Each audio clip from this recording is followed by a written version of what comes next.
చంద్రబాబు గారు ఓ గీత కార్మికుడి ఇంటికి వెళ్ళారు. అక్కడ అప్పుడే సెట్ మీద నుంచి ఫ్రెష్‌గా దించిన కళ్ళు తాగారు. అయితే ఇదంతా ఉత్త యాక్టింగ్ అని అంటున్నారు కారుము వెంకటరెడ్డి. నమస్తే అన్న, ఏటి కళ్ళు గొడవ? ఆయన ప్రతి నెల 1వ తారీఖు వస్తే ఒక 4,000 రూపాయలు పెన్షన్ ఇవ్వడం కోసం ఒక 1 కోటి రూపాయలు ఖర్చు పెట్టి ఒక మీటింగ్ పెట్టి అక్కడ ఒక స్కిట్ వేస్తా ఉంటాడు. అవునన్నా, అది ఆర్ట్.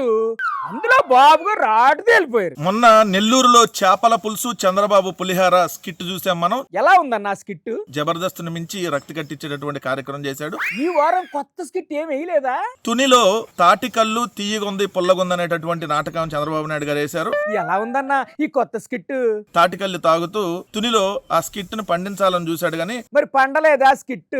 ఆ స్క్రిప్ట్ కొంచెం చేంజ్ చేశాడు డైరెక్టర్ ఈసారి. ఇంతకీ ఆ స్క్రిప్ట్ లో ఏం చేంజ్ జరిగిందన్న?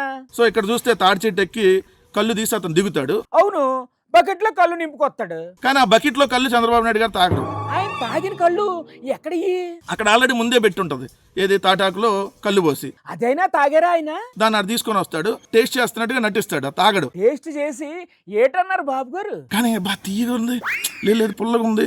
మామూలు పొద్దునైతే తీయగా ఉండాలి కదా, మధ్యాహ్నం అయితే పుల్లగా ఉండాలి కదా, ఇప్పుడే పుల్లగా ఉంది ఏంటి అని ఈ విధంగా మాట్లాడుతూ ఉంటాడు. ఏదో రోజు ఏదో కళ్ళు తాగిన వాళ్ళు కూడా ఈ విధంగా తీయగా పుల్లగా గురించి మాట్లాడారు అనమాట. పోనీలేండి అన్న, ఆయనకు తోచిందేదో ఆయన చెప్పారు. మొన్నేమో గ్యాస్ పై వెలిగించకుండా చేపల పులుసు చేపల ఫ్రై వండాడు. మాటి మాటికి గ్యాస్ స్టవ్ వెలిగించకుండా చేపల పులుసు వండారు అని అంటారే గాని అసలు ఆయన ఎంత గ్యాస్ ఆదా చేశారో అది మాత్రం చూడట్లేదు మీరు.